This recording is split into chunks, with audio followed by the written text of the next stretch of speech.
I am here again with my another video. So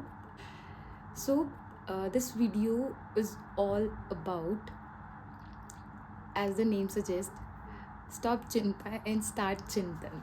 सो आपने कभी ये सोचा है कि भाई प्रेमानंद जी महाराज जी जो है वो हर क्वेश्चन का आंसर एक ही देते हैं, नाम जप नाम जप नाम जप एंड नाम जप. तो मुझे ये क्वेश्चन बहुत आता था दिमाग में कि वाई महाराज जी ऑलवेज से नाम जप नाम जप नाम जप. Then I started researching about this and came to know a little bit about this. And मुझे जो मिला वो ये मिला, हमारा ह्यूमन फॉर्म का हर युग में एक सेल्फ रियलाइजेशन का एक वे आया. जैसे कि सबसे पहले जो अभी ये कलयुग चल रहा है, कलयुग से पहले जो 3 युग निकले, सतयुग, त्रेता युग एंड द्वापर युग. तो सतयुग में क्या था? सतयुग में लोग मेडिटेट करते थे. Meditation was the process for the self realization. And then came Treta Yuga. Treta युग में लोगों ने यज्ञ करे. यज्ञ के लिए बहुत बड़े बड़े रिचुअल्स होते थे और मंत्रों का उच्चारण होता था, रिजिड रूल्स होते थे, बहुत सारा मटेरियल चाहिए होता था. और अगर उसमें से किसी एक भी मंत्र का उच्चारण सही से नहीं हुआ तो वो सब फेल.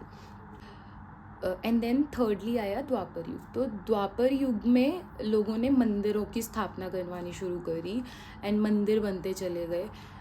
नाउ इन कलयुग हम लोग सब इतनी फास्ट पेस वर्ल्ड में रह रहे हैं और हर एक पर्सन इतना बिजी है अपनी लाइफ में कि किसी के पास टाइम ही नहीं है. हर पर्सन कोई एंजाइटी से, कोई किसी फियर से, मतलब इतना सारा इश्यूज चल रहा है कि किसी के पास टाइम ही नहीं है. तो उसके लिए भगवान श्री कृष्ण ने गीता में बोला कि कलयुग में सिर्फ और सिर्फ मेरे नाम जपने से ही लोग मुझे कनेक्ट कर पाएंगे. तो इतना इजी कर दिया कलयुग में, सिर्फ और सिर्फ नाम जप, जिसका कोई रूल नहीं है, जिसके लिए आपको कोई टाइम अलग से नहीं निकालना, कोई रूल नहीं है, कोई अलग से पैसे नहीं लगेंगे, कोई सामग्री भी नहीं चाहिए. Nothing, you just need a pure heart and your love, your devotion, that's it. It's purely your internal act, not an outward act.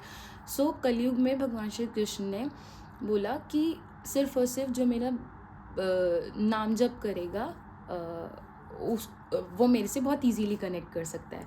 तो ये बोला चैप्टर 10 में.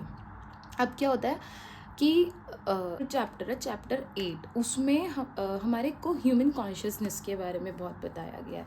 तो ह्यूमन कॉन्शियसनेस के बारे में जब बताया तो उसमें कृष्ण जी ने बताया कि जो भी इंसान अपने आखिरी समय में मेरा नाम जप करता है वो मुझे डायरेक्टली प्राप्त होता है. तो अल्टीमेटली जो हमें ह्यूमन बर्थ मिला है उसका जो मेन पर्पस है वो यही है, to get out of this cycle of this death and birth, liberation जिसे बोलते हैं.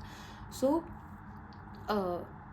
जब आखिरी टाइम में क्वेश्चन ये आता है कि आखिरी टाइम में हम ऐसे ही रैंडमली भगवान का नाम नहीं ले सकते अगर हमने उसको थ्रू आउट द लाइफ नहीं लिया हो. सो जब हमने उसको थ्रू आउट द लाइफ, जब हमने नाम जप किया होगा तो डेफिनेटली लास्ट टाइम में भी हमारे मुंह से वही नाम निकलेगा. क्योंकि जनरली लास्ट टाइम में इंसान वही थॉट्स, इंसान के दिमाग में वही थॉट्स आते हैं जो वो ऑल ओवर द लाइफ पूरा सोचता है. तो इसीलिए नाम जप के लिए भगवान श्री कृष्ण ने चैप्टर 8 में ह्यूमन कॉन्शियसनेस के ऊपर बोला कि नाम जप करने से ही कलयुग में लोग मुझसे बहुत इजीली कनेक्ट हो सकते हैं और सेल्फ रियलाइजेशन का प्रोसेस जो है वो हो सकता है. सो इसका मतलब ये नहीं है कि आप अपनी ड्यूटीज़ भूल जाएं, आप सब कुछ छोड़ के सिर्फ और सिर्फ नाम जप में लग जाएं, अपना कर्म भूल जाएं. नहीं, इसमें भगवान ने ये बोला है कि आपको नाम जप करना है, just adding the divine name. ना कि आपको सब कुछ छोड़ के करना है, बल्कि आपको अपनी लाइफ में एक नाम जप की लेयर और ऐड करनी है.